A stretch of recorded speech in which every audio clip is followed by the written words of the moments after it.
catch 'em all.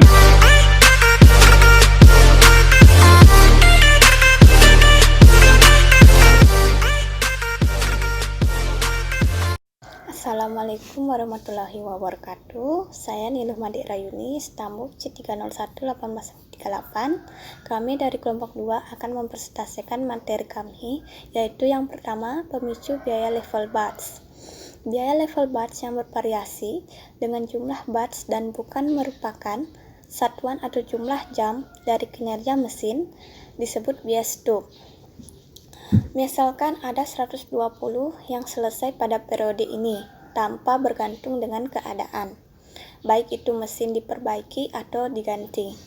Hal ini akan tidak relevan karena jumlah stuck tersebut tetaplah sama.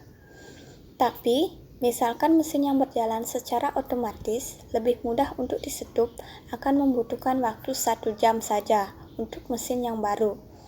Sementara untuk mesin yang lama akan membutuhkan waktu 4 jam dan upah tenaga kerja sebesar $10 per jam.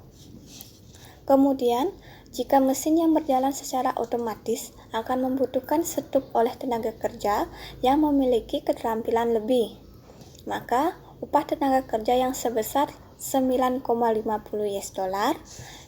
per jam untuk mesin yang baru bisa diterapkan, dan perusahaan tersebut hanya akan menggunakan tenaga kerja yang dibutuhkan untuk melakukan stuck.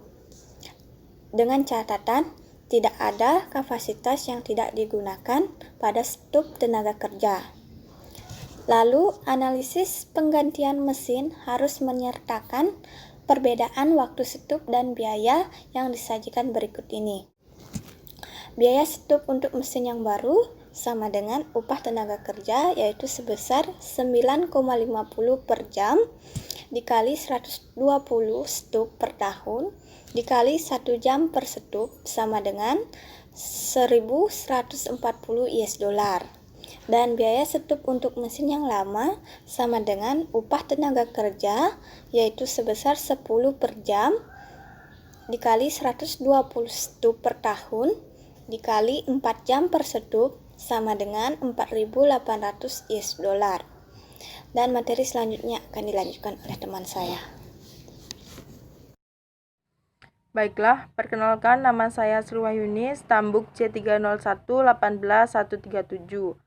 Saya akan melanjutkan materi tentang biaya level batch.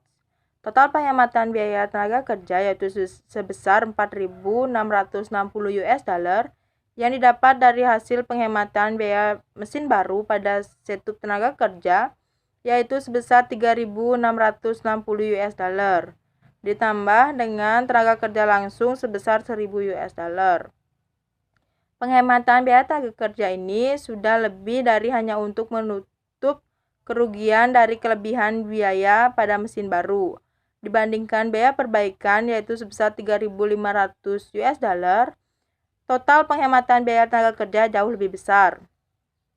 Untuk keuntungan bersih sebesar $1.160 dari penggantian mesin yang didapat dari hasil pengurangan antara penghematan biaya tenaga kerja sebesar $4.660 dengan biaya perbaikan, yaitu sebesar $3.500.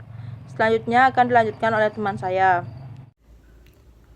Baiklah, selanjutnya nama saya Iwayan Widya Astawa, Stambuk C301-18174. Biaya tetap dan depresiasi. Kesalahpahaman umum adalah bahwa penyusutan fasilitas peralatan terkadang dianggap sebagai biaya terkait. Sebenarnya, penyusutan adalah bagian dari biaya yang telah dikeluarkan atau distribusi biaya pembelian selama umur aset, sebab nilainya menyusut dan tidak jadi soal. Ada satu pengecualian untuk aturan ini, yaitu dampak perpajakan harus dipertimbangkan saat mengambil keputusan. Dalam hal ini, depresiasi memiliki nilai positif, yaitu depresiasi sebagai beban mengurangi pendapatan kena pajak dan pajak.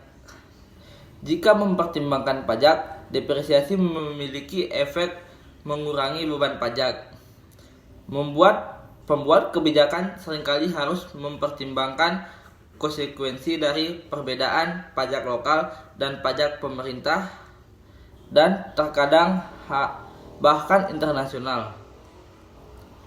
Bahkan ketika keputusan harus dibuat. Saya atas nama Desa Kade Yunestuti, Stambuk C301-18161 akan melanjutkan materi dari teman saya, yaitu informasi relevan lainnya biaya peluang. Manajer harus memperlihatkan informasi untuk perhitungan oleh proses pengambilan keputusan yang sudah dilakukan, yaitu seperti kapasitas produksi oleh pabrik. Informasi kapasitas produksi merupakan jaringan yang penting dari relevansi yang potensial oleh biaya peluang.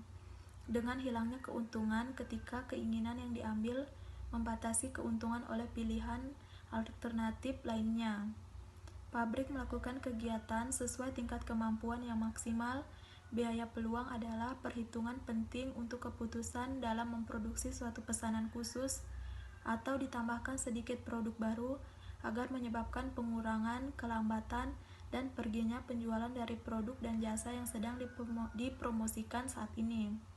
Namun demikian, perusahaan oleh kapasitas lebih memiliki kemungkinan memproduksi permohonan yang tersedia saat ini sekaligus mengatur pesanan khusus atau produk yang baru. Sebab itu, tidak terjadinya biaya peluang yang tersedia saat biaya peluang bersifat relevan. Manajer sebaiknya memperhitungkan nilai kerugian penjualan sekaligus kontribusi pesanan dan barang siap pakai. Baik, selanjutnya akan dilanjutkan oleh teman saya. Baiklah, perkenalkan nama saya Nilu Gede Intan Melinda, Stambuk C301-18136, akan melanjutkan materi dari teman saya. Faktor penting lainnya adalah nilai waktu dari uang yang relevan ketika keputusan diambil antara alternatif-alternatif dengan arus kas selama 2 tahun atau lebih. Keputusan-keputusan ini paling baik ditangani oleh metode-metode yang digambarkan pada bab 12. Juga, perbedaan-perbedaan pada kualitas, fungsi, ketetapan waktu pengiriman, reliabilitas pengiriman, dan layanan purna jual dapat benar-benar mempengaruhi keputusan akhir dari seorang manajer dan biasanya akan dipertimbangkan sebagai tambahan terhadap analisis dari biaya-biaya relevan.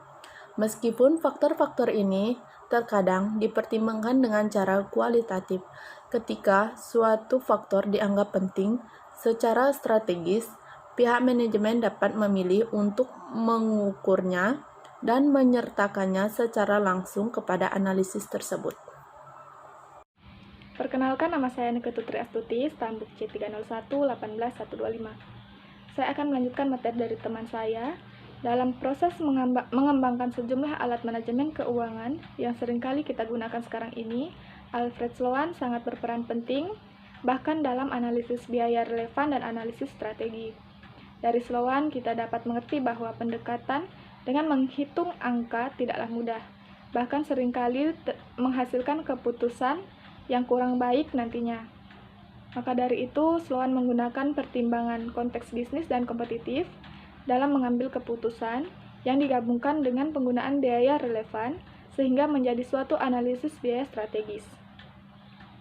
Pengambilan keputusan dengan menggunakan pertimbangan-pertimbangan seperti strategi perusahaan, biaya relevan, konteks bisnis, dan kompetitif akan menghasilkan keputusan yang baik bagi kinerja dan kesuksesan suatu perusahaan. Sebagai ilustrasi, untuk membuat sebuah keputusan strategi yang tepat dalam mendesain proses produksi suatu produk agar memperoleh efisiensi yang tinggi serta menghasilkan produk atau batch yang besar, harus dilakukan dengan mengurangi keseluruhan biaya produksi. Di sisi lain, juga harus dilakukan pengurangan fleksibilitas perusahaan dalam memproduksi berbagai produk lainnya agar dapat meningkatkan biaya pada pesanan kecil yang berbeda. Dalam pengambilan keputusan mengenai efisiensi biaya, selalu mempertimbangkan strategi pemasaran karena pengambilan keputusan ini memutuskan berapa jenis dan ukuran pesanan yang dapat diterima sehingga menghasilkan produk yang seharusnya. Selanjutnya akan dilanjutkan oleh teman saya. Perkenalkan, nama saya Nima Desri Davis, Tambuk C301-18160. Baiklah, saya akan melanjutkan materi dari teman saya. Sebagai contoh lain, keputusan untuk membeli daripada memproduksi produk perusahaan berdasarkan biaya terkait dapat diterima. Tetapi berdasarkan biaya terkait, produk perusahaan mungkin dapat diterima jika posisi kompetitif perusahaan bergantung pada keandalan produk yang berkelanjutan. Mungkin tindakan strategis tidak mencakupi suku cadang ini hanya diproduksi secara internal. Tanda-tanda yang hanya dapat dipertahankan melalui produksi suku cadang in-house. Pertanda baik bahwa manajer belum mengadopsi pendekatan strategi adalah bahwa analisis berfokus pada biaya produksi, sedangkan biaya analisis strategi juga termasuk. Analisis biaya relevan yaitu fokus jangka pendek, tidak terkait strategi. Fokus biaya produksi berfokus pada produk individu atau situasi pengambilan keputusan. Analisis biaya strategi fokus jangka panjang terkait dengan strategi perusahaan. Fokus pelanggan integratif mempertimbangkan semua fokus terkait pelanggan. Perkenalkan, nama saya Nilu Hayu Putri Dewi, Tambuk C301-18164. Saya akan melanjutkan materi dari teman saya. Seorang akuntan manajemen sering dihadapi oleh 4 jenis keputusan, sehingga kita perlu mempertimbangkan penerapan analisis biaya relevan dan analisis biaya strategis. Untuk setiap keputusan, informasi biaya yang harus digunakan perlu dikembangkan atau diuraikan lebih dalam lagi. Seperti yang telah dibahas, dalam keputusan untuk memanfaatkan kapasitas produksi dengan cara terbaik, informasi biaya ini terdiri dari analisis biaya relevan dan analisis biaya strategi. Keempat keputusan tersebut yaitu sebagai berikut. Pertama, keputusan untuk pesanan khusus. Kedua, pengambilan keputusan untuk pembuatan, penyewaan maupun pembelian. Yang ketiga, keputusan untuk menjual sebelum ataupun sesudah pengolahan tambahan. Dan yang keempat, analisis profitabilitas. Demikianlah pemaparan materi dari kelompok 2. Kurang dan lebihnya saya mohon maaf, dan saya akhiri dengan Waalaikumsalam warahmatullahi wabarakatuh. Sekian dan terima kasih. Terima kasih telah menonton video ini. Jangan lupa like, komen, dan subscribe.